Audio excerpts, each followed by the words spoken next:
রাতে হাত পায়ের নখ কাটা যাবে কি না, এই প্রশ্নটি অনেকেরই এবং আমাদের সমাজে এখনো অনেকে মনে করেন, বিশেষ করে গ্রামাঞ্চলে, যে রাতের বেলায় হাত পায়ের নখ কাটলে মানুষের অমঙ্গল হয়, অকল্যাণ হয়, সম্পদহানি হয়, বিশেষ কোনো ক্ষতি হয়, কিংবা এটি নিষিদ্ধ। মূলত কোরআন হাদিসের কোথাও রাতের বেলায় হাত পায়ের নখ কাটা কিংবা গোপ ছোট করা কিংবা চুল কাটা কিংবা ঘর ঝাড়ু দেওয়া কিংবা খাবার শেষে প্লেট ধুয়ে সে পানি বাহিরে ফেলা ইত্যাদি, অথবা কোনো গাছের পাতা ইত্যাদি ছেঁড়া, ফসল ইত্যাদি ছেঁড়া রাতের বেলা, এগুলোকে কোরআন হাদিসের কোথাও নিষেধ করা হয়নি। আর কোরআন হাদিসে কোনো কিছুকে নিষিদ্ধ না করা হলে সেটিকে নিষিদ্ধ বা অমঙ্গলের মনে করাটা এটি কুসংস্কার এবং এক ধরনের শিরকি বিশ্বাস, যা থেকে আমাদের বেঁচে থাকতে হবে। রাসূল করিম সাল্লাল্লাহু আলাইহি ওয়াসাল্লাম বিভিন্ন হাদিস থেকে আমরা জানতে পারি লা আদওয়া ওয়ালা তিয়ারাতা, এবং এ জাতীয় অনেক হাদিস রয়েছে যেগুলোর খোলাসা হলো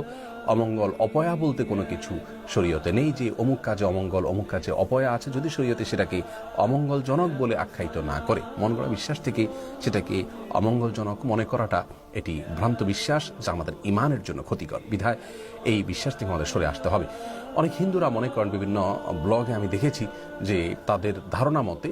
লক্ষ্মী সন্ধ্যাবেলায় বাসা বাড়িতে বাড়িতে যান, তাদের দেবতা, এবং ওই সময় কেউ হাতের নখ কাটলে বা কোনো কিছু পরিষ্কার করলে, ময়লা ইত্যাদি শরীরে এগুলো পরিচ্ছন্ন করতে গেলে, বিশেষ করে হাত পায়ের নখ ইত্যাদি কাটতে গেলে তিনি রুষ্ট হয়ে যান এবং তাতে সম্পদের ক্ষতি হয়। এটা হিন্দুদের শিরকপূর্ণ বিশ্বাস, যা একজন মুসলিম কোন অবস্থাতেই